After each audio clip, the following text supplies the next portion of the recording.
A kind-hearted young woman saves an elderly janitor from being humiliated, not knowing that she's the CEO's mother. This changes her life.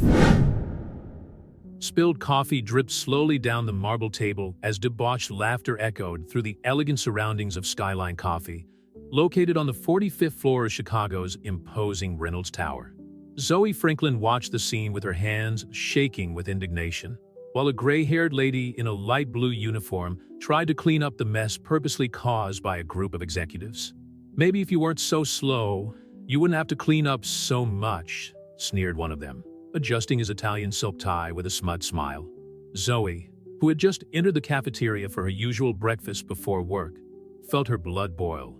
As an assistant editor of Pristine Publishing, a few floors down, she knew the type well: executives who confuse status with human value.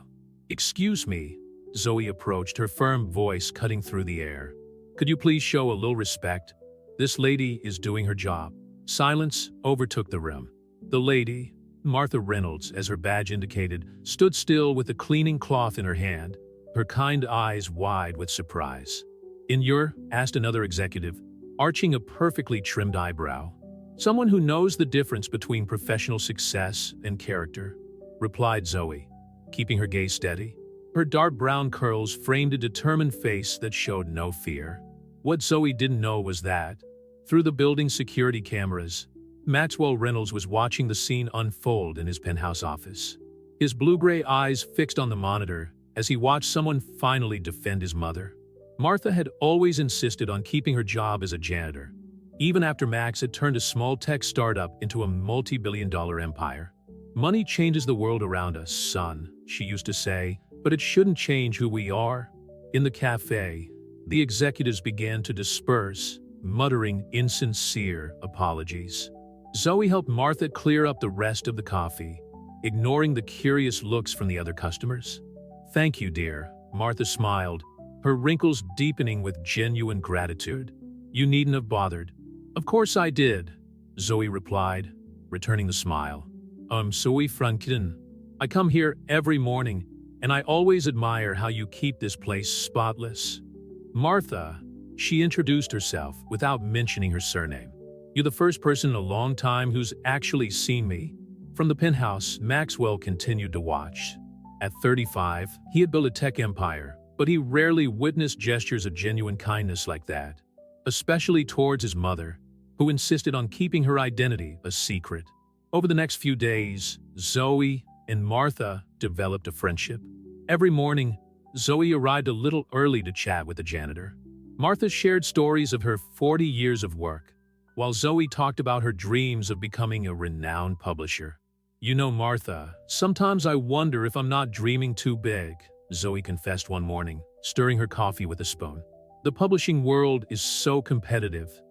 "Dreams don't have ceilings, dear," Martha replied, her words carrying a wisdom that only experience brings. "And you have something that many don't, a heart that sees beyond appearances." Maxwell, who had developed the habit of following these morning interactions, found himself increasingly intrigued by Zoe Franklin. She was different from the people who usually surrounded him, always looking for favors or connections. Zoe displayed a rare authenticity, especially in a corporate environment. In her office at Pristine Publishing, Zoe struggled to concentrate on her work. The pile of manuscripts on her desk seemed to grow by the day, but her thoughts kept returning to Martha. The night before, she had witnessed another incident in the cafeteria when an impatient customer had yelled at the janitor over an accidental spill. "You don't deserve that," Zoe had said afterwards, offering Martha a tissue to dry her eyes. "Life isn't always fair, dear," Martha had replied with a sad smile, "but we find light in the people who cross our path." What neither of them knew was that Maxwell Reynolds was developing a plan. How could he get close to Zoe without revealing that he had been watching her? How could he explain that the janitor she showed so much respect for was actually her mother? The answer began to form when he noticed one of the manuscripts Zoe was carrying, a story about second chances and redemption. Perhaps, he thought, the way to get close to her was through her work, her passion for literature. Maxwell knew he was treading on dangerous territory. As CEO of Reynolds Technologies, his actions were constantly scrutinized by the media. One false move, and the whole thing could come crashing down, exposing not only his interest in Zoe, but also the secret that his mother was guarding so zealously. Meanwhile, in the cafe, Zoe was still the only person who treated Martha like a human being worthy of respect and attention. She had no idea that her actions were about to trigger a series of events that would change her life forever. Sometimes, Martha had commented that morning, while clearing a nearby table, "The greatest love stories begin in the most unlikely places." Zoe laughed, thinking that Martha was just being romantic. Little did she know that, 35 floors up, a man who ran a tech empire was beginning to believe exactly the same thing. The morning after the incident at the cafe, Zoe arrived at Reynolds Tower earlier than usual. Her hands firmly clutched a small brown paper bag containing 2 blueberry muffins, a small gesture to cheer Martha up after the previous difficult day. However, when she entered Skyline Coffee, she found only silence and a handwritten note on the door, "Closed for emergency maintenance." Frowning, Zoe checked her watch. It was 7:15 in the morning. The cafe never closed, especially during the morning rush hour. Her heart squeezed at the thought of Martha. Was it possible that the recent incidents had resulted in some consequences for the kindly janitor? Determined not to waste the muffins, Zoe opted to explore other floors of the building in search of coffee. On the 47th floor, she discovered a small, hidden cafe with a panoramic view of the Chicago skyline. The place was practically empty, except for a man in an impeccable navy blue suit sitting by the window, engrossed in his laptop. "Welcome to Summit Brew," a smiling barista greeted her. "First time here?" "Yes," Zoe replied, her eyes still roaming the cozy atmosphere. "Skyline Coffee is closed today." "Ah yes, problems with the ventilation system, I hear," the barista explained as she prepared Zoe's order, a cappuccino with almond milk. As she waited, Zoe couldn't help but notice that the man by the window occasionally glanced in her direction. There was something familiar about him, although she couldn't pinpoint what. Perhaps he was just another of the countless executives who circulated through the building every day. "Here's your coffee," the barista announced, interrupting her thoughts. "Would you like a table?" Before Zoe could answer, a male voice sounded behind her.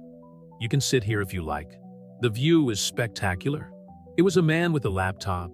Up close, Zoe noticed his blue-gray eyes that seemed charged with a peculiar intensity. He smiled, and something in his smile made her accept the invitation. "Maxwell," he introduced himself, holding out his hand.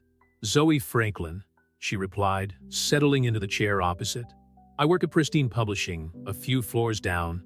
Maxwell nodded, as if he already knew this information. "Publisher then?" "Editorial assistant," actually, Zoe corrected, taking one of the muffins out of the bag. "Still trying to make a name for myself on the market." She offered the other muffin to Maxwell, who accepted it with a surprised smile. "And how is this journey going?" he asked, sounding genuinely interested. For some reason that Zoe couldn't explain, she found herself sharing her aspirations with this stranger. She talked about her dreams of publishing stories that made a difference, about the difficulties of standing out in such a competitive market. "You know," Maxwell commented, after listening attentively, "sometimes the best stories are right in front of our eyes. Ordinary people doing extraordinary things." Zoe immediately thought of Martha. "Yes, like standing up for someone when no one else would," she muttered, more to herself than to him. Maxwell watched her with an expression she couldn't decipher.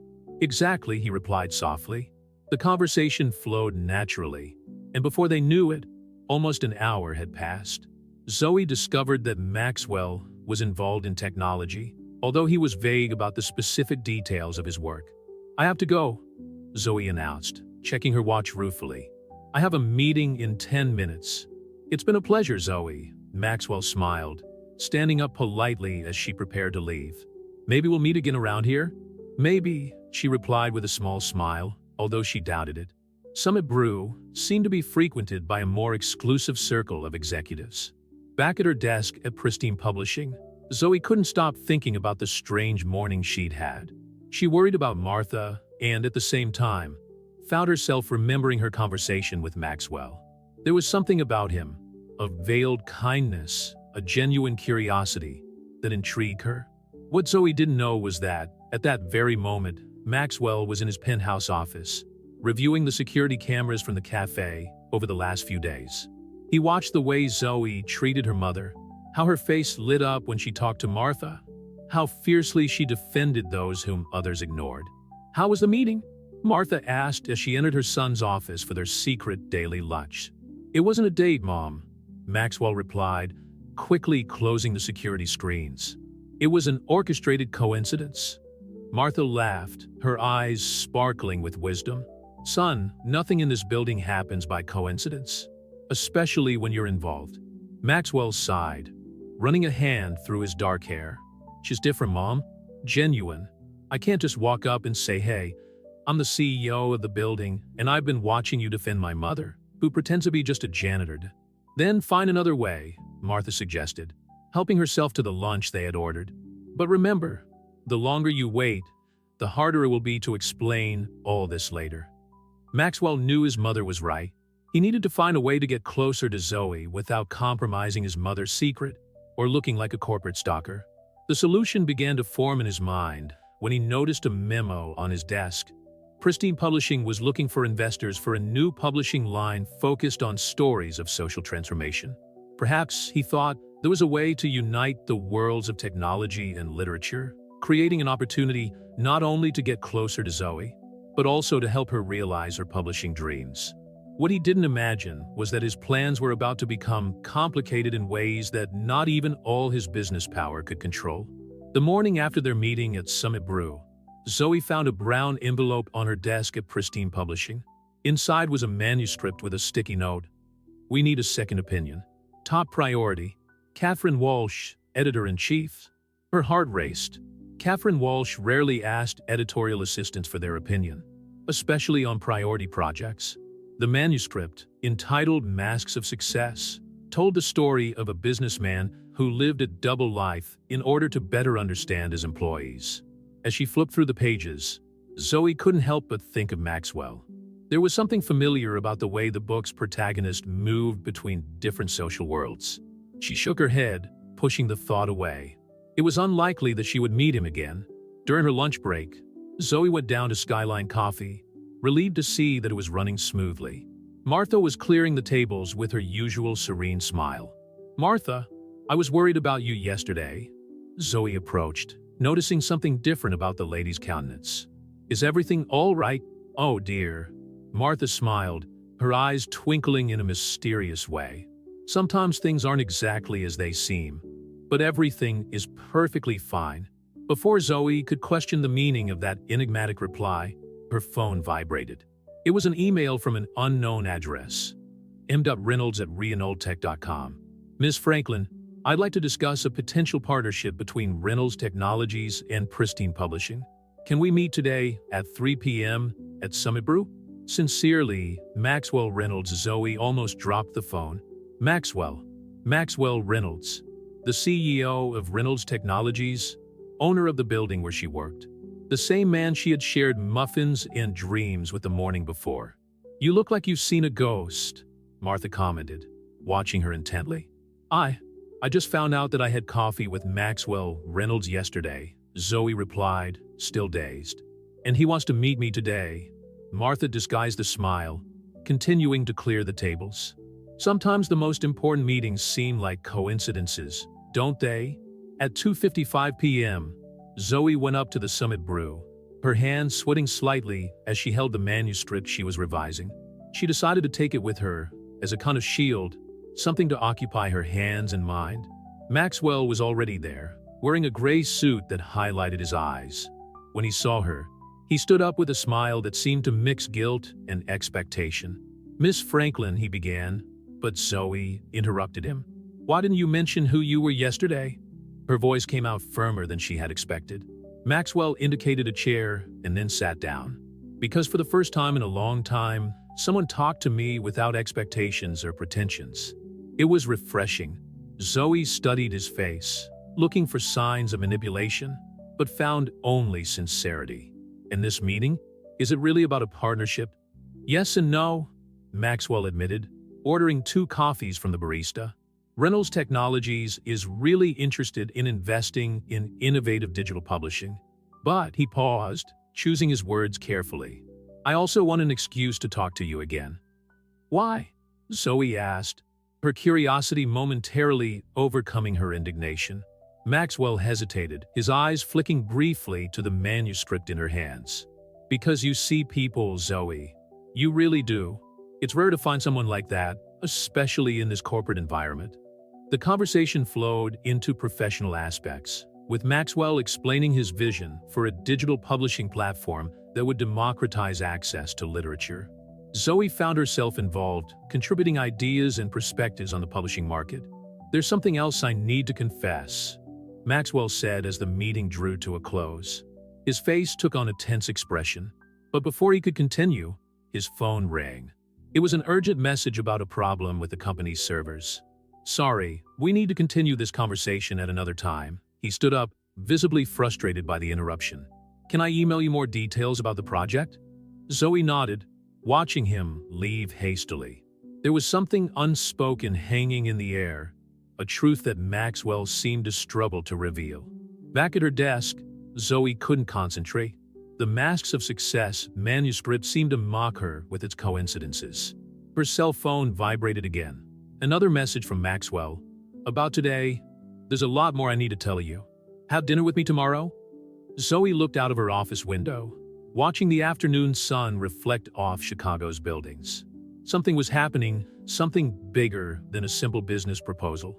Her intuition screamed that Maxwell Reynolds held secrets that could change everything. After a few minutes of contemplation, she replied, Okay, but this time, I want the whole truth. On the cleaning floor, Martha was putting her uniform away in the small cupboard designated for employees. Her phone rang. It was Maxwell. She's agreed to have dinner with me tomorrow, he said, his voice a mixture of anxiety and relief. And you're going to tell her everything? Martha asked, even though she already knew the answer. I have to, Mom, before she finds out on her own and thinks we're two manipulative madmen. Martha smiled, thinking of how fate had curious ways of bringing people together. Sometimes, she said softly, the hardest truth to reveal is the one wrapped in gut intentions. The Altitude restaurant on the 60th floor of the Franklin Building was known for its breathtaking views of Chicago and its months-long waiting list. However, Maxwell Reynolds had managed to get a table that night. One of the advantages of being who he was, although that thought bothered him now more than ever. Zoe arrived punctually at 7 p.m., wearing a simple navy blue dress she had bought at a sale the previous year. Her hair was tied up in a casual bun, a few unruly curls framing her face. As she entered the restaurant, she immediately felt out of place among the designer dresses and Italian suits. Ms. Franklin, the maitre d' greeted her with a soft bow. Mr. Reynolds is waiting for you. Maxwell stood up as he saw her approach, his eyes revealing a mixture of admiration and apprehension. You look lovely, he said softly, pulling out the chair for her.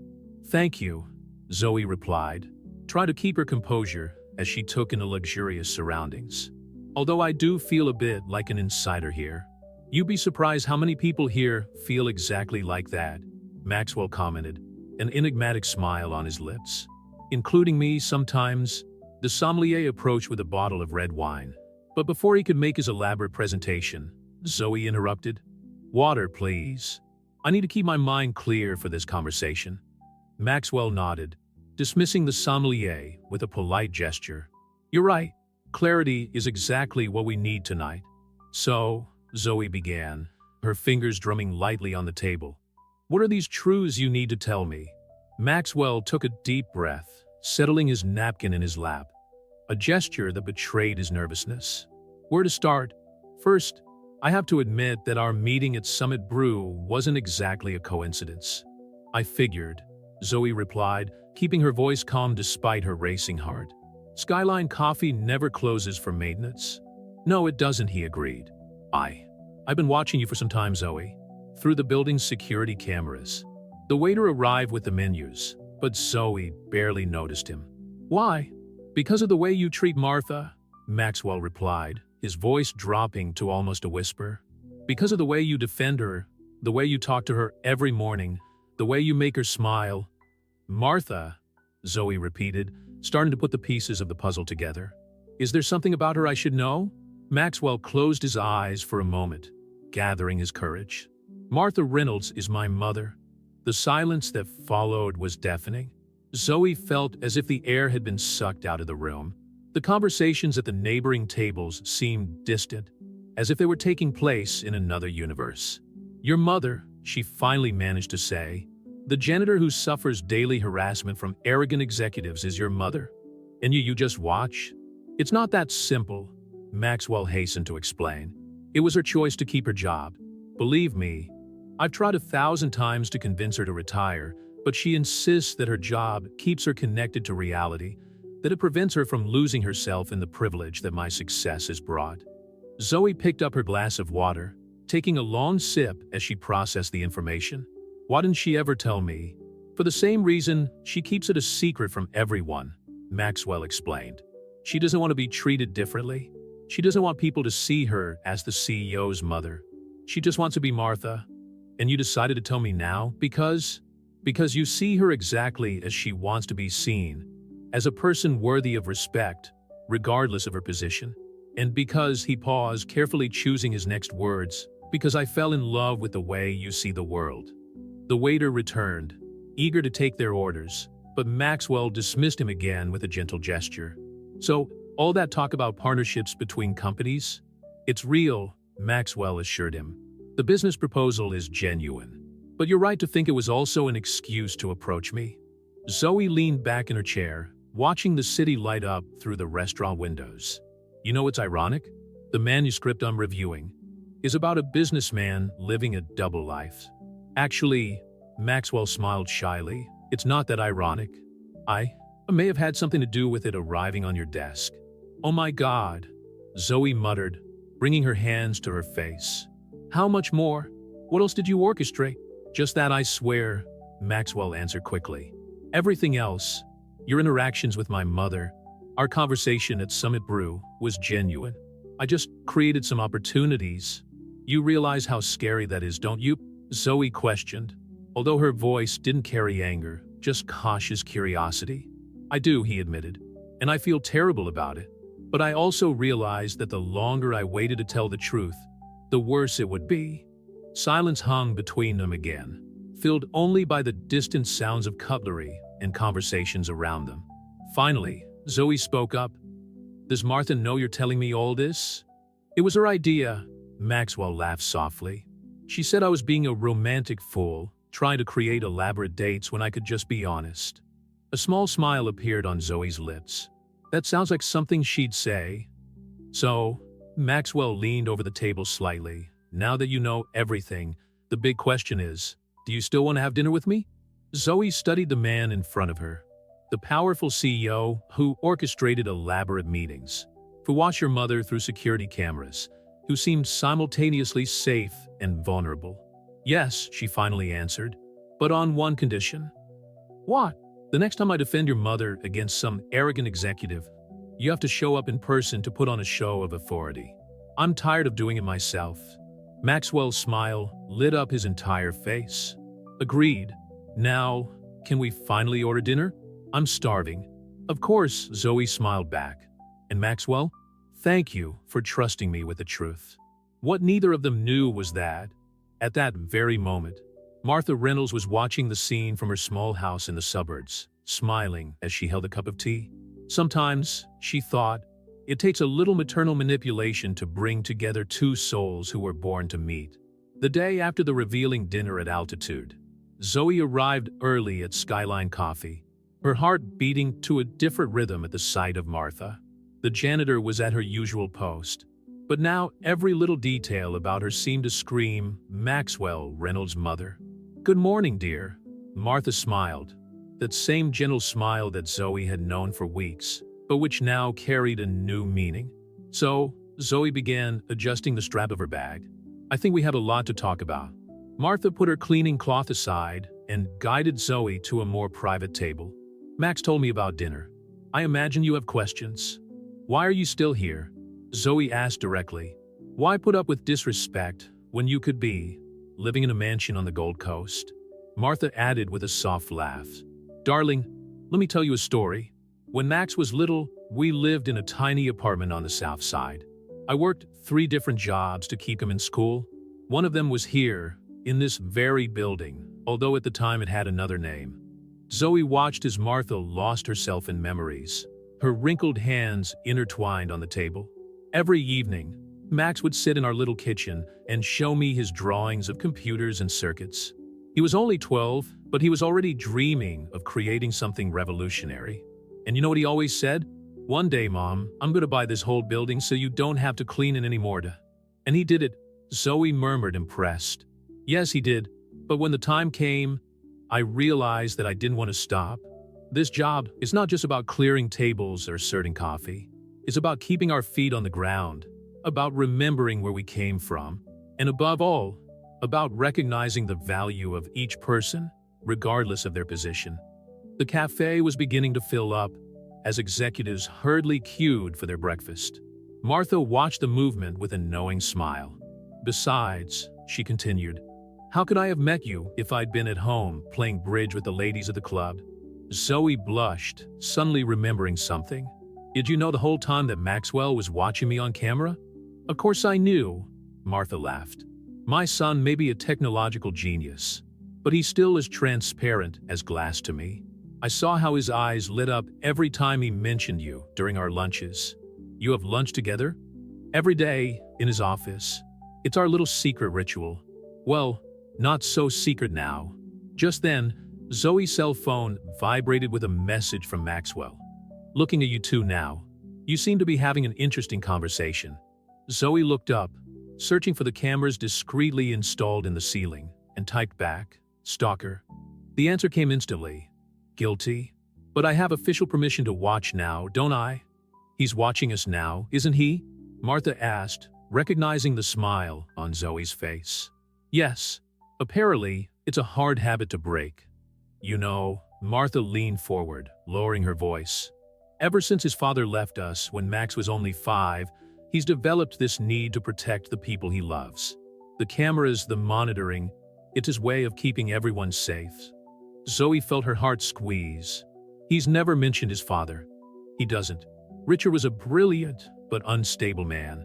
He preferred pursuing his dreams in California to staying with his family in Chicago. The last time we heard from him was 10 years ago, when he tried to get in touch after Reynolds Technologies became successful. And what happened? Max received him in his office, listened to his investment proposal, and politely informed him that he didn't mix business with past abandonments. The cafe was completely full now, the buzz of conversation filling the room. Martha stood up, returning to her role as janitor. "Martha," Zoe called out softly, "thank you for sharing this with me. Darling, you're the first person in a long time who has seen the value in a simple janitor.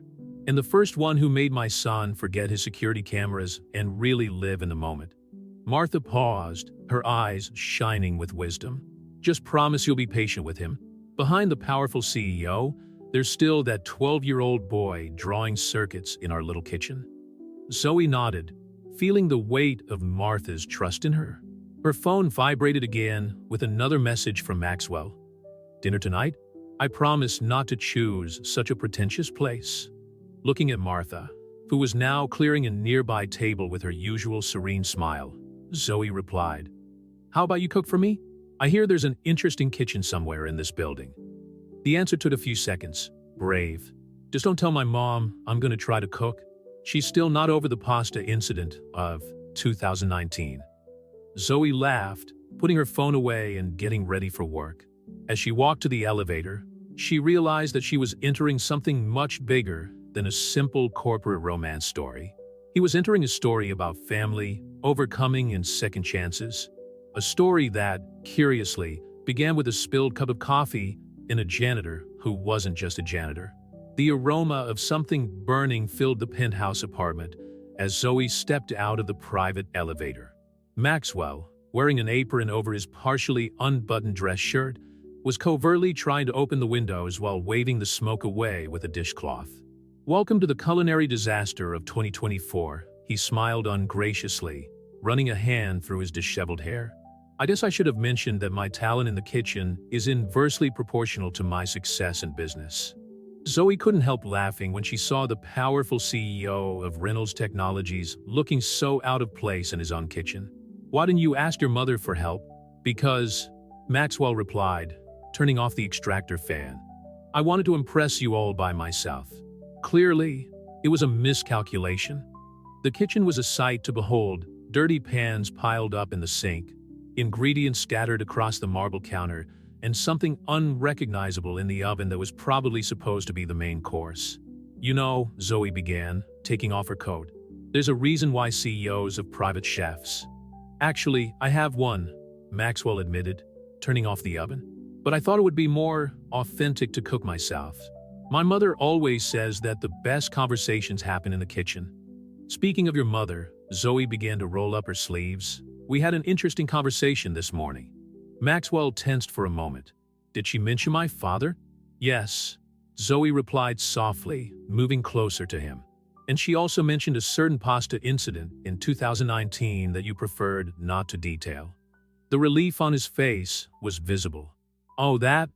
Let's just say that some fire alarms were triggered and several executives had to evacuate the building during an important meeting." As he spoke, Maxwell began to take what was left of the failed dinner out of the oven. Zoe watched his hands that commanded a technological empire, but trembled slightly when handling a burnt form. "How about we make something together?" she suggested, picking up an extra apron hanging near the fridge. "I promise not to tell anyone that the great Maxwell Reynolds needs help in the kitchen." "My reputation thanks you," he smiled, and for the first time that evening, he seemed truly relaxed. "What do you suggest?" "Well, I see you have basic ingredients here. How about a simple pasta? I promise we won't set off any fire alarms." As they worked side by side in the kitchen, the conversation flowed naturally. Maxwell told of his early years building Reynolds Technologies in a rented garage, while Zoe shared stories about peculiar manuscripts that arrived on her desk at the publishing house. "You know what's funny?" Zoe commented as she chopped tomatoes. "For weeks, I imagined stories about Martha's life outside of work. I could never have guessed the truth." "She has that effect on people," Maxwell replied, concentrating on not burning the garlic. "She manages to make everyone wonder about their own presumptions." "How do you deal with that? Seeing people treat your mother like that?" Maxwell paused, his face taking on a more serious expression. Difficulty. Every time I see someone being disrespectful, I want to go downstairs and reveal everything. But she made me promise not to interfere. She says she has to deal with it in her own way." "But you interfere in other ways," Zoe observed. "Like through the cameras." "The cameras started out as a security measure," he admitted. "Then they became a habit, a way of staying connected with her, even when I'm stuck in endless meetings." The dough began to take shape, and the aroma of fresh spices gradually replaced the smell of burning.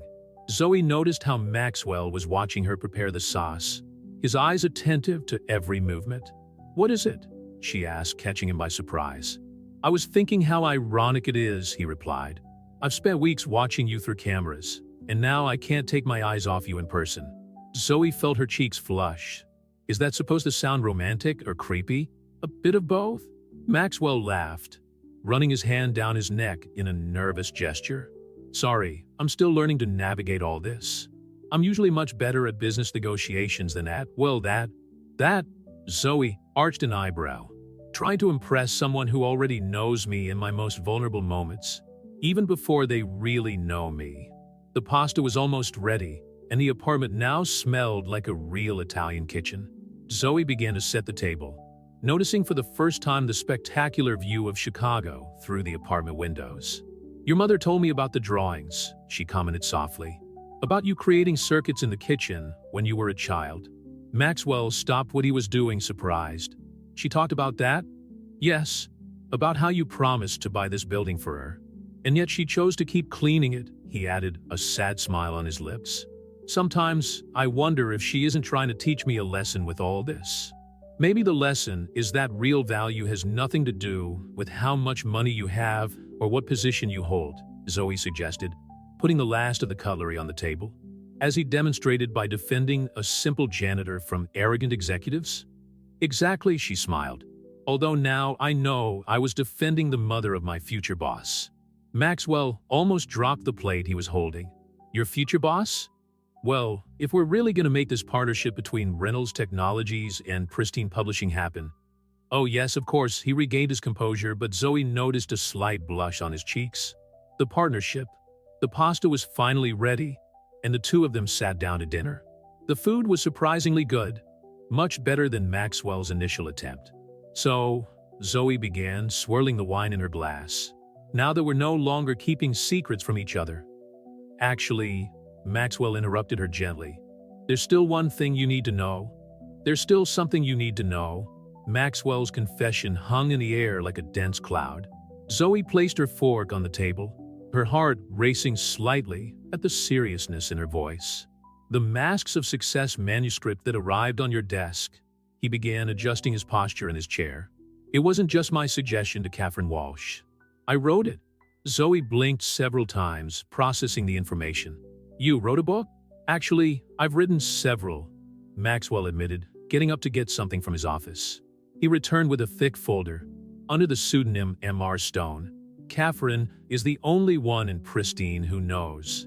Leafing through the folder, Zoe found drafts of stories, all exploring themes of identity, social masks, and redemption. Her hands trembled slightly as she recognized passages she had read and admired over the years. M.R. Stone, she murmured, the author of Codes of Silence and Paper Empire? Those books sold millions of copies, and no one ever found out who the author was, Maxwell added, except Catherine, who caught me writing during a business meeting 5 years ago. She's been my secret editor ever since. Why keep it a secret? Maxwell stood up, walking over to the window. The city shone below, a carpet of lights that seemed to reflect the complexities of his life. When you grow up like I did, you learn that people have expectations about who you should be. CEO, entrepreneur, businessman, no one expects to find a writer behind that facade. Just like your mother chose to keep her job as a janitor, Zoe observed. Exactly, he smiled, returning to the table. I think I inherited from her this need to keep a part of me protected from the corporate world. And now, Maxwell took a deep breath. I want to unite these two worlds. The partnership between Reynolds Technologies and Pristine Publishing isn't just about business. It's about creating a platform where stories like mine, stories about people living double lives, facing social expectations, can find their space. That's why you wanted my opinion on Massive Success, Zoe realized. It wasn't just about getting close to me. It was about finding someone who could see beyond appearances, he confirmed. Someone who would defend an unknown janitor with the same passion they would devote to a promising manuscript. Dinner grew cold between them, forgotten amid the revelations. Zoe picked up the folder again, studying the notes in the margins, ideas, corrections, loose thoughts that revealed the creative process behind the billionaire CEO. Does her mother know? She was the one who encouraged me to start writing. Maxwell smiled at the memory. After my father left us, I had frequent nightmares. She suggested I put my fears on paper, turn my pain into stories. And it worked. More than that, it became my way of processing the world. Every book I've written is an attempt to understand different aspects of life: power, identity, redemption. Zoe stood up, walking over to where Maxwell was standing. So you're not just a stalker CEO who watches people through security cameras. You're also a stalker writer who steals stories from real life. Maxwell laughed, the sound breaking the tension of the moment. When you put it like that, I sound even more disturbed. No, she touched his arm gently. You look more human. The touch sent an electric current through them both. For a moment, they stood there, close to the window, the glow of the city silently witnessing yet another layer being revealed. There's one more thing, Maxwell said softly. The new manuscript I'm writing is about a woman who sees beyond appearances and a man who hides his true nature behind security cameras. I'm curious to know how it ends, Zoe smiled. Me too, he replied, his eyes meeting hers. I'm still writing that chapter. The moment was interrupted by Maxwell's phone, a building security alert. He quickly checked the message, his face changing expression. What is it? My father. Maxwell replied, his voice tense. He's in the lobby, demanding to see me. Is Richard here? Zoe asked, remembering her conversation with Martha earlier. Yes, and from what the security guard described, he's not sober. Maxwell began to straighten his tie, instantly resuming his CEO posture. Sorry, I need to deal with this. I'll go with you, Zoe decided. You don't have to. Hey, she interrupted him. If you can watch me for weeks through cameras, I think I can return the favor by being present at a difficult time. Maxwell stopped, studying her face for a moment before nodding. As they descended in the private elevator, Zoe realized that she was about to witness yet another layer of Maxwell Reynolds' complex life. Not as the CEO, not as the secret writer, but as the son who still bore the scars of abandonment. The lobby of Reynolds Tower, normally silent at that time of night, was in a state of controlled tension. Richard Franklin, an older, worn-out version of Maxwell, staggered near the security desk, his loose tie and crumpled blazer contrasting with the elegance of the surroundings. "My son," he exclaimed when he saw Maxwell coming out of the elevator, his voice laced with alcohol. The great Maxwell Reynolds, too busy to answer his own father's calls. Zoe felt Maxwell stiffen beside her. Up close, the resemblance between father and son was undeniable. The same blue-gray eyes, although Richard's were clouded by years of wrong choices. "Mr. Franklin," Maxwell replied formally, his voice taking on the cold tone Zoe recognized from corporate meetings. "It's 9 in the evening. My office hours ended hours ago." "Business hours?" Richard laughed bitterly. "Is that how you treat family now? Like another appointment in your schedule?" The security guards kept a respectful distance, but Zoe could see their hands close to their radios, ready for any eventuality. Maxwell stepped forward, positioning himself subtly between Zoe and her father. "You lost the right to talk about family when you chose to abandon us," Maxwell declared, his voice low but charged with restrained emotion. "What do you want, Richard?" "I want to put things right." Richard staggered forward, leaning on a marble column. "I saw in the papers about Reynolds Technologies expanding into the European market. I thought maybe, perhaps you could take a ride on the success of the son you abandoned." A new voice cut through the air. Martha Reynolds emerged from the service elevator, still in her janitor's uniform. Her normally gentle eyes sparked with an intensity Zoe had never seen before. "Martha," Richard murmured, his face paling. "Are you still cleaning our son's building?" Martha added, approaching with firm steps. "Yes, because unlike you, Richard, some of us understand the real value of honest work." Zoe watched the family dynamic unfold like a scene from one of Maxwell's books. Martha, the janitor who chose to maintain her humility even after her son's success. Maxwell, the billionaire CEO who hid a sensitive writer behind the corporate facade. And Richard, the ghost from the past returning in search of redemption, or maybe just money. "I've made mistakes," Richard tried again, his voice breaking. "But I'm a different man now." "Different?" Maxwell laughed humorlessly. "The last time you said that was 5 years ago, when you turned up asking for investment for your revolutionary startup. How much money did you lose this time, Dak?" Richard's silence was answer enough. "Max," Zoe touched his arm gently, feeling the tension in his muscles. "Perhaps we should continue this conversation in a more private place." "There's nothing to talk about," Maxwell replied, but his eyes softened as they met hers. "Richard was just leaving." "You're just like me," Richard snapped, his voice laced with bitterness. "Building walls, hiding who you really are. At least I admit my faults." "No," Martha intervened, her voice cutting through the air like steel. "Max is everything you never were, Richard. He may have his secrets, but they're to protect what he loves, not to destroy." Zoe noticed Martha casting a meaningful glance in her direction, and understood. She knew about the books, about the cameras, about everything. "Security," Maxwell called out calmly. "Please escort Mr. Franklin out, and make sure he gets a cab safely." "This isn't over, Maxwell," Richard protested as he was gently led out. "We're family." "No, you Sophie. Family is people who stay, who build together, who protect each other. You're just a poorly developed character in a story I finished writing a long time ago." When the glass doors closed behind Richard, the lobby fell into a heavy silence. Martha was the first to break it, placing a hand on her son's shoulder. "Are you all right?" Maxwell nodded, although Zoe could see the swirl of emotions in his eyes. "Sorry about the ruined dinner," he turned to her. "Hey," Zoe smiled softly, "we still have pasta left upstairs, and something tells me we could all use a good meal right now." "All of us?" Martha asked, arching an eyebrow. "Yes," Zoe replied firmly.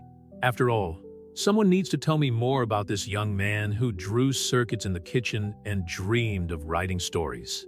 Maxwell looked between the two most important women in his life, the mother who had never abandoned him and the woman who was learning to see through all his layers.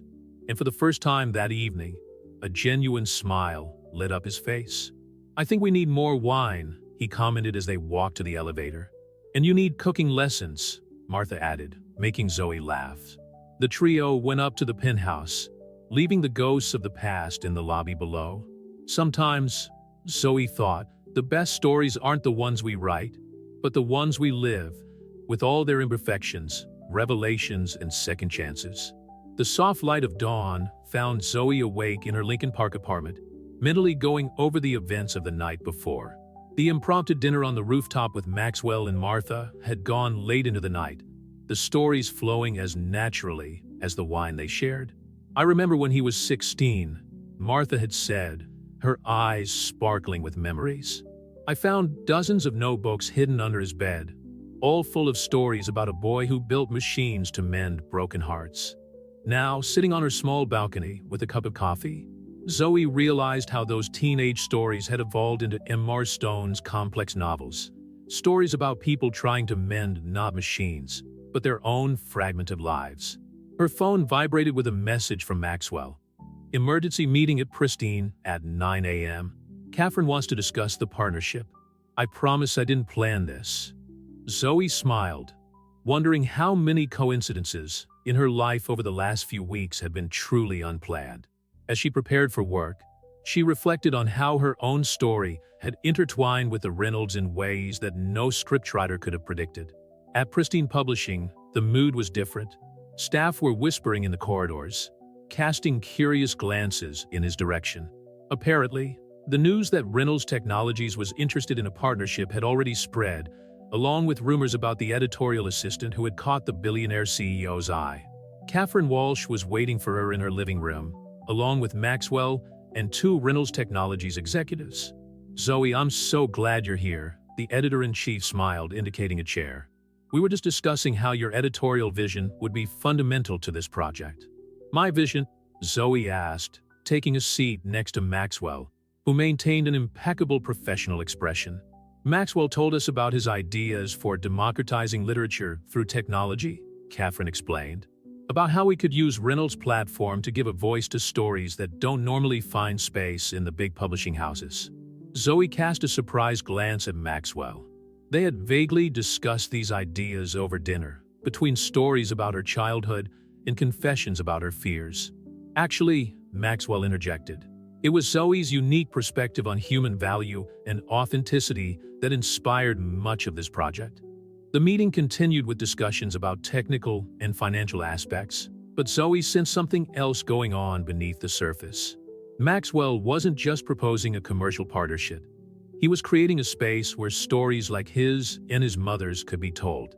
After 2 hours of presentations and discussions, Catherine asked to speak to Zoe in private. Maxwell left the room with his executives, but not before casting a meaningful glance in her direction. "So," Catherine began as soon as they were alone, "how much do you know about M.R. Stone?" "Enough," Zoe answered carefully. "Well, as his editor for 5 years, I can tell you that I've never seen him so inspired." Catherine smiled, leaning back in her chair. "Your latest manuscript is unlike anything you've ever written. More personal, more real. Have you read Masks of Success?" "I have. And I also read the first chapters of the new book he started a few weeks ago. The one about the woman who sees beyond appearances." Catherine paused significantly. "You know it's about you, don't you?" Zoe felt her face heat up. "It's complicated." "Life usually is," Catherine agreed. "But rarely do we meet people who inspire us to be better versions of ourselves. When that happens, Zoe, it's worth the risk." The rest of the day passed in a blur of meetings and emails, but Zoe's mind kept returning to Maxwell's manuscripts, to the stories he had chosen to tell, and the ones he was still writing. In the late afternoon, she found Martha at Skyline Coffee, cleaning tables as usual. But something had changed, not in the way Martha worked, but in the way Zoe saw her. Not just as the courageous janitor she had defended, but as the woman who had single-handedly raised a son to become not just a successful CEO, but a man capable of seeing beauty in the untold stories. "He's upstairs, you know," Martha commented casually, indicating the ceiling with a shake of her head. "Probably writing. He always writes when he's processing strong emotions." "How did you know?" "About the books." "Right from the start." Martha smiled, that smile that carried decades of wisdom. "A mother always knows, dear. Besides, who do you think typed his first stories when he was still learning to use the computer?" Zoe laughed, imagining a young Maxwell dictating stories to his mother after work. "You never wanted to tell anyone?" "About being his mother, about the books." "Some secrets aren't about hiding," Martha replied, her gentle eyes meeting Zoe's. "They're about protecting something precious until you find the right people to share with." "And now," Martha smiled, "I think we found it." A week after the meeting at Pristine Publishing, Zoe found an envelope on her desk. Inside was an incomplete manuscript with a handwritten note. "Some stories need to be lived before they can be written." The pages contained the beginning of Maxwell's new book, the story about the woman who saw beyond appearances. Zoe recognized herself in the words, but she also saw something else. Martha's courage, Maxwell's complexity, the beauty of truths hidden in plain sight. Interesting reading. Maxwell's voice surprised her. He was standing in the doorway of her living room, more casual than she had ever seen him, wearing jeans and a light blue shirt. "Do you really intend to publish this?" Zoe asked, pointing to the manuscript. "It depends," he smiled, stepping inside and closing the door. "On the ending we're writing." The tension in the air was palpable, charged with unspoken words and unexplored possibilities. A week of professional meetings had kept a safe distance between them, but the manuscript broke down this carefully constructed barrier. "Your mother told me more about your first stories," Zoe said, standing up, "about the boy who wanted to build machines to mend broken hearts." "Martha was always my first and most important reader," Maxwell replied, moving closer. "She understood, before I did, that I didn't really need machines. I just needed to learn to be vulnerable." "How are you being vulnerable now?" "By sharing this story." "Terrifying," he admitted with a nervous smile, "but also liberating." Zoe's phone rang. It was Catherine, requesting her presence in the meeting room.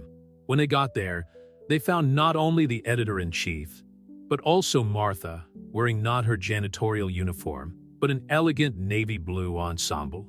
"You both needed to see this," Catherine smiled, turning on the big screen in the room. On the screen, a viral video showed Martha defending a young intern from an arrogant executive at Skyline Coffee. The scene had been captured by a customer and was circulating on social media with the hashtag #Zeladora. "Looks like I'm not the only one who inspires stories around here," Zoe commented, watching Martha in the video use the same firm and kind words that she herself had used weeks ago. "That's why we're here," Catherine continued. "This video gave us an idea. What if our first publication on the new platform was a series of real stories about people who make a difference in unexpected ways? Like a janitor who is secretly the CEO's mother?" Martha suggested with a mischievous smile. "Or a billionaire CEO who writes novels under a pseudonym?" Maxwell added. "Or an assistant editor who sees the extraordinary in the ordinary," Zoe added, meeting Maxwell's gaze. "Exactly," Catherine smiled. "Real stories about real people, showing that the greatest revelations happen in the most unlikely places." The meeting turned into a brainstorming session, with ideas flowing freely. Martha shared stories from her years observing life in the building. Maxwell talked about his literary inspirations, and Zoe contributed her editorial vision of how these narratives could touch people. "You know," Martha commented when they finally took a break, "when Max was little, he always said he wanted to build something that would last forever. I think I finally understand what he meant." "And what would that be?" Zoe asked. "Stories," Maxwell replied, his eyes meeting hers. Stories that remind people that we all have more layers than the world can see at first glance. That evening, after everyone had left, Zoe stayed in the meeting room, rereading Maxwell's unfinished manuscript. The last few pages were different, handwritten, still fresh. Some people spend their whole lives building walls, others specialize in seeing through them. The miracle happens when these people meet and discover that the best stories are the ones we write together. A movement at the door caught her eye. Maxwell was there, holding 2 Skyline coffee cups. "I thought we could write the next chapter," he said softly. "Together?" Zoe asked, although she already knew the answer. "Together," he confirmed, placing the coffees on the table and sitting down next to her. After all, the best stories are the ones that never really end. They just evolve in new directions. And so, under the soft lights of Chicago, with the scent of coffee in the air and the gentle sound of fingers on keyboards, a new story began to take shape. It wasn't just about a CEO and a publisher or a janitor with a secret. It was about all the little truths that make us human, all the masks we wear and drop, and all the extraordinary stories waiting to be discovered in the most ordinary places. Because sometimes the most important stories are the ones we live while we think we're just watching life go by.